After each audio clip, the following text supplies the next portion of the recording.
edition of Rebels TV. My name's Phil Partington. With me today, we've got Krista Woodroffe, the talent coordinator for the girls. G'day, Woody. How are you, mate? Not too bad, Woody. Last weekend against the Northern Knights, who were the best team in the competition. How'd the girls go?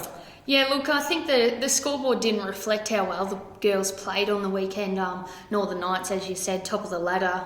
They're a very tight outfit, and they've got a couple of girls in the AFLW Academy. So, they came out running and kicked a few goals early, but our girls fought really hard and really showed, how hard they've been working off the track and put a pretty good performance together. Been a bit of an indifferent season for our girls. We're probably favoured to one of the best teams in the competition at the start of the year, and we've probably gone, not as good as we'd hoped to. How's the season gone for the whole Rebels girls? Yeah, look, it's an ever-changing landscape in terms of, the girls that we have in the program and those who graduate. We probably had a large amount of girls graduate at the end of last year. And in terms of their success, with the 4 girls drafted, and we've had a few go into the VFLW competition. So, that hurts you a little bit. But with that, we've had 19 girls debut this year, which is fantastic for the club. And along with that, we've got the 3 girls in the AFLW Academy and a few girls heading towards VFL as well. So successful across the board and looking really good for the future. That's great. So all 35 girls in our playing squad had a game, which we're really pleased about. What's the future for our girls now? The competition's now finished. We've finished round 9. There's a couple of finals now going for the other teams. Where do our girls go to now? Yeah, so now majority of the girls will go back to local competitions, whether that's in the AFL Goldfields or through the Deakin Uni competition or back to their other respective sports. So they'll go back there, hopefully become leaders of those clubs, along with those girls who will eventually get opportunities at VFLW level. Like I said, we've got 4 girls that have been invited to train with the Western Bulldogs, and we'll hopefully get a few games with them this year. And then, those girls that'll get Vic Country under 16s and under 18s opportunities as well. Well, Woody, thanks for the coming in for the season, and well done for the season as well. It's been a pleasure having you in the Rebel Studio every second week. Thank It's you. been great. Now, there was a big game here on Saturday at Mars Stadium. We had the Western Bulldogs versus the Brisbane Lions, and at quarter time a special event happened. We had the Kick for Cash, the Royal McDonald House charity Kick for Cash, and our own Cooper, Craig Peters, had the opportunity to win $1,000 for the charity, but also a free Big Mac to the 9,000 people in the stadium. We'll just hit to that division and see how Coop went, and a lot of people went home with a Big Mac in their hand, and Ronald McDonald, more importantly, $1,000 in their back pocket. Well done, Coop.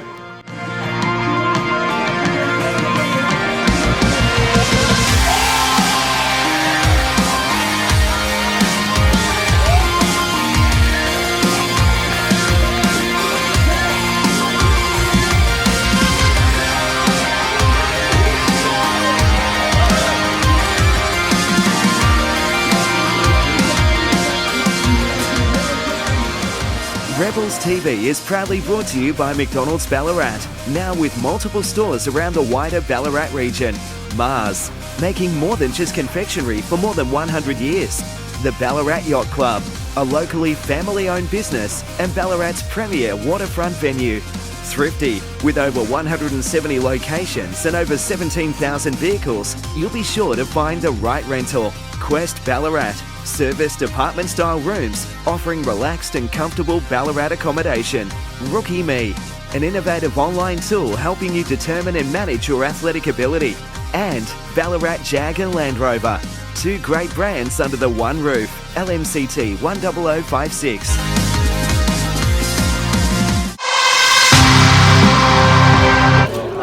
Thanks. Obviously a disappointing result, but thought Darce battled really well in the ruck and it gave us midfielders opportunities. But at the end of the day, we didn't really use our opportunities. And credit to Northern Knights, they played an unreal game and stuck to their game plan and dominated us.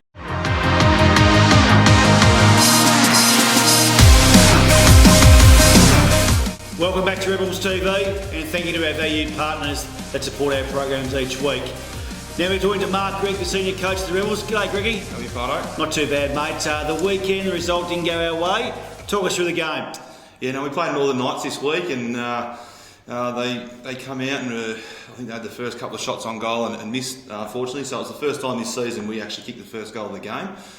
So it was good that the boys got a bit of reward for some good play. And I think we come in at half time around a goal up. So again, boys were up and about.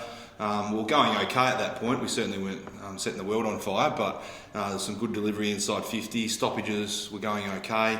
Come out in the third quarter, and then all of a sudden, I think they kicked 3 or 4 goals within about a 5-minute period. So it kind of broke the backs of the boys and broke their hearts, and we couldn't quite get back in front then. And then rallied the troops at 3/4 time because we've had some really strong last quarters in the first 5 weeks this year. So we played really strong footy early in the quarter. I think we come back to the scores were level pretty early on, kicked the first 2. But again, late in the quarter, they broke our hearts again, and I think they kicked 3 within 4 minutes. So the score blew out in the last couple of minutes. So again, we did a lot right during the game. The one thing that stood out was we just couldn't defend when they had the ball. Too many players were playing off their opponent too far, which just allowed the opposition to chip the ball around. And I think Northern Knights took 106 marks in the end, so that was disappointing. But we'll certainly talk about that more this week and do some work at training for sure to improve in that area. We're pretty blessed. We played before an AFL game, or the AFL game played after us on the weekend. So the ground conditions, how good is that for our program, but also our boys and girls? Yeah, so the Rebels Girls played their last game before our game on the weekend. And it was pretty slippery for their match, and we discussed in our team meeting that it might be a little bit slippery out in the ground when we played, but we walked out there as we were about to start and the ground was in amazing condition. So considering we had 18 hours in a row of non-stop rain last Thursday night and Friday, to then have the AFL game, which was in great condition, and then for our game was amazing. So the boys and girls from both teams are really lucky to be able to play on a surface such as that calibre. No, certainly a credit to the City of Ballarat groundkeeping crew to present an AFL venue like they do on the weekend, and especially for our games each week. So Greg, this week we play Gippsland Power at the Windy Hill Stadium, and another big test for us. Yeah, no, we played at Windy Hill a few weeks ago against the NT. It was a good day for us, so hopefully we learn a lot about the ground and how we need to move the footy on a different size ground. But Gippsland have been in really, really hot form, and I think they've won the last 4 or 5 in a row. So we know they've got some really good players, certainly in the Vic Country mix, and we will need to be at our best definitely to be super competitive, and hopefully we can get back on the winners list. Well, hopefully we are competitive, and thank you for watching Rebels TV for another week. Cheers.